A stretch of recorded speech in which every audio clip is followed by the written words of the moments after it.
Happy Wisdom Wednesday, everybody, and happy Independence Day. Today is 4th of July, and for today, I wanted to choose a book that would celebrate what the Founding Fathers had to go through when it came to claiming our territory, declaring our independence, and doing something that was very difficult and never really done before. So, The War of Art was written by Steve Pressfield, who was a former Marine, and he talks about genius in this book, but more importantly, the book is really about work. And the resistance is a toxic force that he talks about in this book.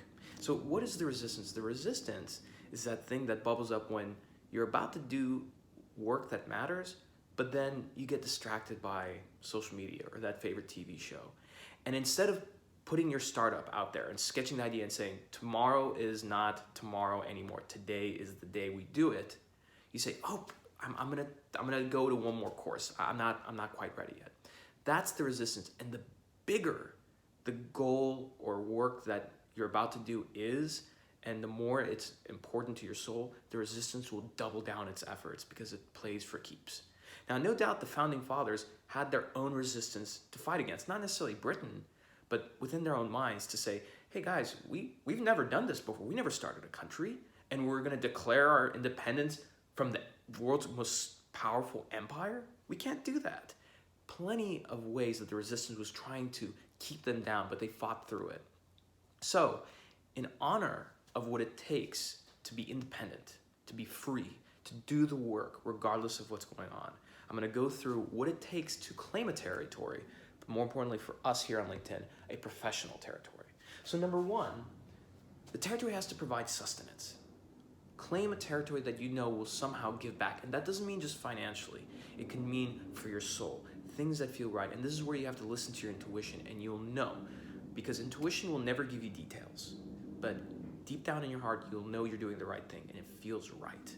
Listen to that. Even though it might be scary, the resistance will come up and say, oh, well, what about this? How do you know it's going to pay off one day? How do you know this and that? It'll come up with many reasons for you not to do it. That should be an indication you're doing the right thing. Number two, it sustains us without any external input. And that's important because that involves doing things that are important to us, deep within our souls. We don't have to rely on people encouraging us or providing any support. Although those things are great, we focus mainly on ourselves. This is something that artists really understand very well.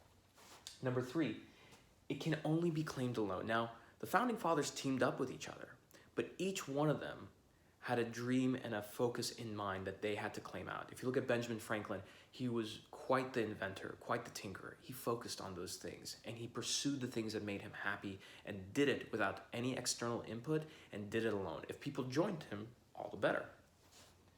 Number four, it can only be done through the work.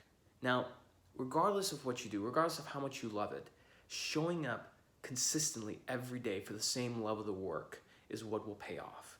And it takes time and effort. It doesn't happen overnight. And a lot of people who are in my generation, this is one of our problems. And this is something that I've made the mistake of doing as well, is not being patient about things. It takes time to build great things, things that matter, things that will make changes in the world. So keep showing up with a consistent love of the work, and things will pay off, and they'll come along. And lastly, it returns exactly what you put in. Now, the territory, the work, it does not give, it gives back. So what you put in, you'll be able to get back.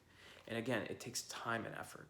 Now, think about what it took for the Founding Fathers to fight through their own resistance and to help declare independence as a country. Think about the resistance that those who are in the armed forces, in the military, Marines, Air Force, in the Navy, the kind of resistance that they have to go through in their own mind, that they fight through because they know what they're doing is in the best interest of those that they love and for this country. So that's the book of the week.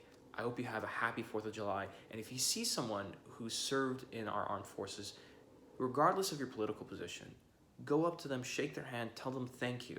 Thank you for doing what you do, for putting so much on the line for so little, for so long. Happy Wisdom Wednesday. Have a great week, everyone, and I'll see you next week.